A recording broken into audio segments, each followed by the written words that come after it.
জয়গুরু, সবাইকে জয়গুরু। বন্দে পুরুষোত্তমম। পরম প্রেময় শ্রী শ্রী ঠাকুর অনুকূলচন্দ্র তিনি বলেছেন আমাদের প্রত্যহ ইষ্টভৃতি করার কথা।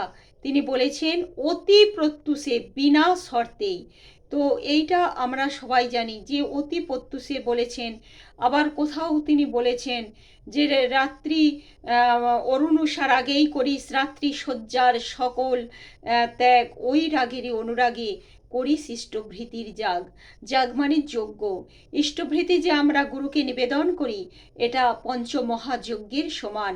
তাকে আমরা নিবেদন করছি, প্রতিদিন আমরা যজ্ঞ করছি। তো এটা অতি প্রত্যুষে তিনি বলেছেন প্রত্যহ ইষ্টভৃতি করো অতি প্রত্যুষে। অতি প্রত্যুষে বিনা শর্তে, কোনো শর্ত থাকবে না।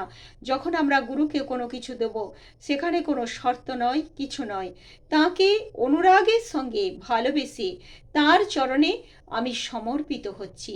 আমার দেহ, মন, প্রাণ সব কিছু নিয়ে আমি তার কাছে নিজেকে সঁপে দিচ্ছি। আমার বলতে তখন আর কিছু থাকবে না। শর্ত চাপিয়ে দেওয়া তো তখনই হয় যখন আমি তার কাছে স্যারেন্ডার হই না, সমর্পিত হই না। আমি তাকে আমার নিজের মতো করে পেতে চাই। কিন্তু শ্রী শ্রী ঠাকুর বললেন যে না, কোনো শর্ত নয়, বিনা শর্ত। তার মানে তুমি তার মনোমতো চলো, তোমার মনোমতো তিনি চলবেন না। এটাই তো হওয়া উচিত। বাবা মা কি আমাদের মতে চলবে, না আমরা তাদের পথে চলব?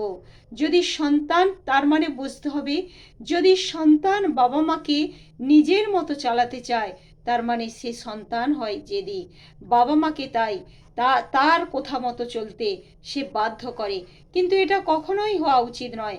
আমরা যখন বাবা মার কথা শুনে চলি, সেটাই কিন্তু আমাদের জীবনের পক্ষে মঙ্গলজনক হয়।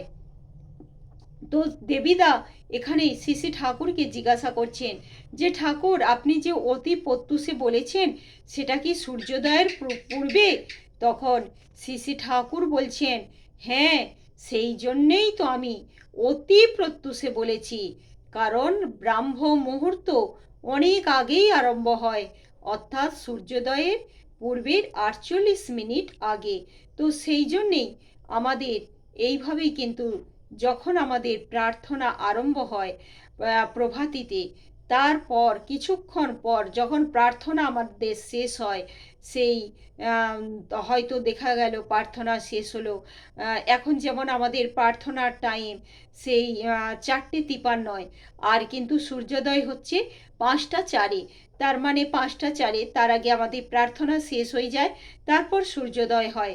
তো তার আগেই, প্রার্থনা আরম্ভ হওয়ার আগেই আমরা চেষ্টা করব আমাদের ইষ্টভৃতি নিবেদন করতে।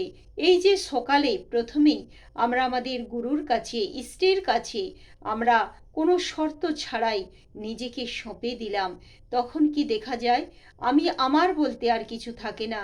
তখন সারাটা দিন, তখন কিন্তু যখন আমরা তার মুখ দেখে তার তাকে সামনে রেখে আমরা দিনটা শুরু করি, সে দিনটা যাই হোক কখনো খারাপ হতে পারে না।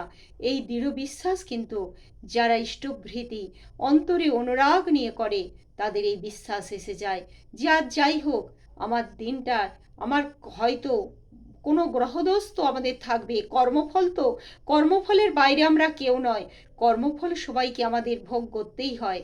কিন্তু এই যে গুরুর কাছে নিজেদের যখন আমরা সমর্পণ করি, সমস্ত কর্মফল কিন্তু তিনি তিনি নিয়ে নেন। তিনি কিন্তু আমি, আমার যা কিছু কর্ম সব কিন্তু তার চলে যায়। তখন সেটা তিনি যখন নেয়, তাকে যখন আমরা দিয়ে দিই, এই যে ইষ্টভৃতি নিবেদন করছি, তার মানে আমার কর্মফল, আমার কর্ম আমি সব তোমাকে দিলাম। আমার ভালো মন্দ পুণ্য সব তোমাকে দিলাম, পাপ পুণ্য সব কিছু। তাহলে এবার সব দায় তোমার। আমি কিছু জানি না প্রভু, তুমি যা ভালো বোঝো তাই করো। তো এটাই আমাদের প্রত্যেকের জীবনের কিন্তু একমাত্র মূল মন্ত্র হওয়া উচিত।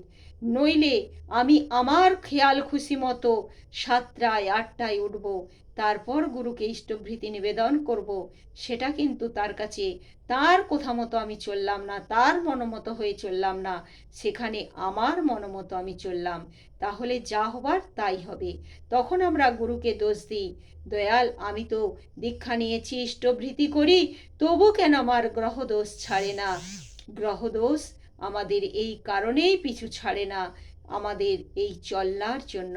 এইগুলো কিন্তু আমরা যদি ঠিকভাবে মেনে তার নির্দেশ মতো চলি, তাহলে আমাদের কিন্তু মঙ্গল হবেই হবে। জয় গুরু, সবাইকে জয় গুরু, বন্দে পুরুষোত্তমম।